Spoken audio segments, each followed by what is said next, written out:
มื้อนี้โค้ชแฮกเพิ่นไปว่านแหได้ปลามาบักหลายๆเลยเพิ่นไปว่านแหซะจ้ะทุกคนตั้งแต่โค้ชแฮกเพิ่นไปกรีดยางยโสเนาะยายวิก็บ่ค่อยได้กินปลาซะเท่าใดบ่มีไผหามาปันกินว่าซั่นเถาะช่วงนี้เพิ่นกลับมาบ้านจ้ามาเลือกตั้งก็เลยได้กินปลาซะฝีมือโค้ชแฮกให้อีตาเวทเพิ่นไปหามาให้กินก็คงสิบ่คือพอดีเพิ่นเก็บผักขี้ขมมานำจ้าผักขี้ขมหรือว่าผักด่างขมบ้านใดเอิ้นจังใดก็บ่ฮู้ดอกแต่ว่าบ้านของยายวิเอิ้นว่าผักขี้ขมหรือว่าสะเดาดินอีตาเวทเราก็เลยสิแกงใส่ปลาน้อยๆอันนี้น่ะปลาน้อยๆอันนี้ก็มีแต่ปลาเนื้ออ่อนเด้อแล้วเราก็สิแบ่งไปมกน้ำจ้าปลาเนื้ออ่อนนี่มกแซ่บแซ่บเด้อจ้าทุกคนกินกับข้าวเดียวนึ่งใหม่ๆฮ้อนๆเนาะเข้ากันดีดีแล้วก็จะแกงผักขี้ขมใส่กับผักอย่างอื่นด้วยสิมีผักกาดส้มดอกของแถวริมโขงมานำจ้าน้องมะเฟืองตื่นแล้วบอกว่าอยากกินข้าวไข่ดาววยางมักตูมของมักของเพิ่นจ้าทุกคนหมกปลาก็เสร็จเรียบร้อยแล้วจ้ายังเหลืออีกอย่างนึงก็คือแกงปลาแกงผักขี้ขมใส่ปลาน้อยๆโอ้โหวาสนาจ้าทุกคนส่วนปลาใหญ่ๆหันขังไว้ก่อนปลาคอใหญ่ว่าสิแกงมื้ออื่นจ้า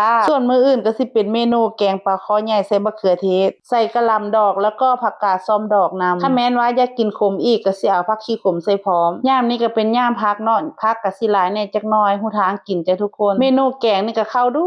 คือมื้อนี้แกงปลาเนาะก็สิบ่แม่นแกงปลาเลยจ้าทุกคนหาตอนปลาก็บ่พอ แต่ความจริงแล้วเวลาแกงยามใดก็สิกินแต่ผักนั่นแหละจ้ายามนี้เป็นยามหนาวเนาะพี่น้องเนาะก็สิกินประเภทแกงประเภทต้มก็ต้มดูจ้าทุกคนต้มเสร็จแล้วก็เอาไปใส่หม้อไฟได้เวลาตักหมกปลาแล้วจ้าทุกคนหมกปลาแบบสิเนาะแบบแห้งๆหมกใส่หม้อนี่แซ่บอยู่เด้อบางคนก็สิหมกใส่ใบตองเนาะส่วนบ้านยายวิเนี่ยหมกใส่หม้อเป็นประจำเลยเพราะว่าชอบความเร็วจ้าทุกคนหมกใส่หม้อแป๊บเดียวก็เสร็จบ่ยุ่งยากเนาะ นั่นแกงผักขี้ขมหม้อไฟเสร็จเรียบร้อยแล้วจ้าทุกคนผู้อิตาเวทยกมาแล้วทุกวันนี้จะกินอะไรก็ต้องเป็นหม้อไฟตลอดเลยจ้าบ่แม่นหยังดอกจ้าทุกคนเพราะว่ามันหนาวเนาะกินร้อนๆสดน้ำร้อนๆโอ้ยดีอบอุ่นร่างกายมากเลยแกงผักขี้ขมตักใส่ตัวปลาตั้งไฟร้อนๆจ้าพี่น้องมื้อนี้ก็ดีแน่จักหน่อยเนาะบ่ค่อยหนาวปานใดแต่ว่าก็หนาวอยู่จ้าส่วนมื้อใดหนาวแห้งค่ะบ่ได้ฮอดเป้าจ้าพี่น้องสดน้ำร้อนๆมีแห้งคักส่วนข้าวไข่ดาวของน้องมะเฟืองก็เสร็จเรียบร้อยแล้วมันเป็นเมนูโปรดของเพิ่นจ้าก่อนไปโรงเรียนเพิ่นสิกินลักษณะนี้แหละไข่ดาวก็เป็นแบบว่าไข่ดาวบ่ค่อยสุกปานใด